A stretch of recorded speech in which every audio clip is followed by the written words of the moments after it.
చిట్టు బజ్జీలు ఇష్టపడని వాళ్ళు ఎవరైనా ఉంటారా? అసలు ఉండరు. ఈ చిట్టు బజ్జీలు చేయడానికి ఇడ్లీ పిండి, దోస పిండి ఏం అవసరం లేదు. మైదా పిండి కూడా అవసరం లేదు. గోధుమ పిండి, పెరుగు ఉంటే సరిపోతుంది. ఒక 2 కప్పులు గోధుమ పిండికి 1 కప్పు పెరుగుని కలుపుకోండి. లేదా 1 కప్పు గోధుమ పిండి తీసుకుంటే 1/2 కప్పు పెరుగుని యాడ్ చేయండి. కొంచెం కొంచెం నీళ్లు పోసుకుంటూ కలపండి. ఇందులోనే కొంచెం ఉప్పు, జీలకర్ర వేసి బాగా కలపండి. ఈ కన్సిస్టెన్సీలో వచ్చేంత వరకు కలపాలి. వాటర్ ఎక్కువ కాకుండా చూసుకోండి. కలుపుకునేటప్పుడే జాగ్రత్తగా కొంచెం కొంచెం వాటర్ పోసుకొని కలుపుకోండి. ఒక 10 నిమిషాలు దీన్ని పక్కన పెట్టేయండి.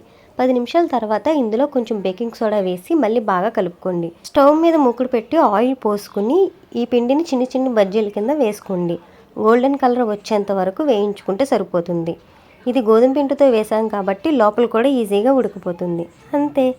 ఈవినింగ్ టైం స్నాక్స్లా తింటే ఎంత బాగుంటుందో కదా. దీన్ని కొత్తిమీర పచ్చడితో తినొచ్చు, లేదా టమాటా పచ్చడి, పల్లి చట్నీతో అయినా తినొచ్చు.